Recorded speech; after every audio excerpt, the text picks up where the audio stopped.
Kaya natin na simulan natin ang araw na to ng punong-puno ng pag-asa, pananampalataya at pag-ibig. So we start, pakitingnan yung katabi, pakitapik, pakisabi, may biyayang darating sa iyo simula sa araw na to. Sa'yo wala. Pero ang word for today ay salitang magnanakaw. Baka pwede mong tignan ulit yung katabi mo. Pakitapik, pakisabi, hindi ka mawawalan, bagkos magkakaroon ka.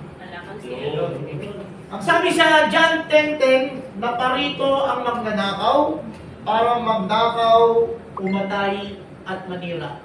May kwento lang. Minsan nag-contest daw yung mga gumagawa ng robot kung sino yung pinakamagaling na magagawa ng robot.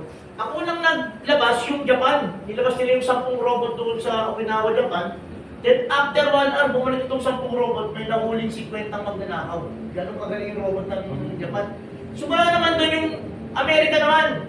Nilabas nila yung 10 robot doon sa Washington.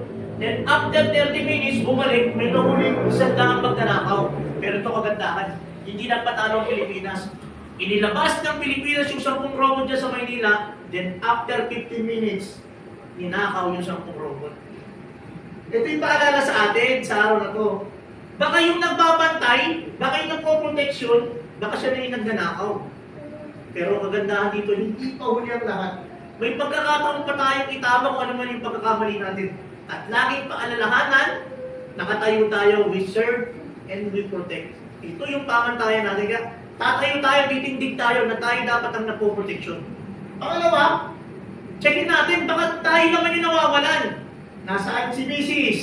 Nasaan si nanay? Nasaan si tatay? Nasaan yung anak natin? Baka hindi na natin sila nakapiling, baka wala na sila sa atin. Baka nakukuha na ng kalaban. Then the second, yung kaligayahan na meron tayo ay unti-unti nang kinukuha ng kalaban. And the third, paalala ng Panginoon.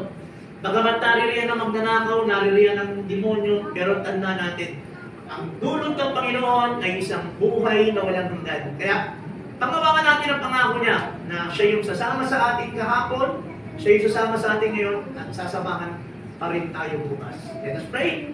In the name of the Father, Son, of the Holy Spirit. Amen. Lord, pinupuri, dinadakila ka namin, tunay ka nga na Diyos na buhay at Diyos na totoo.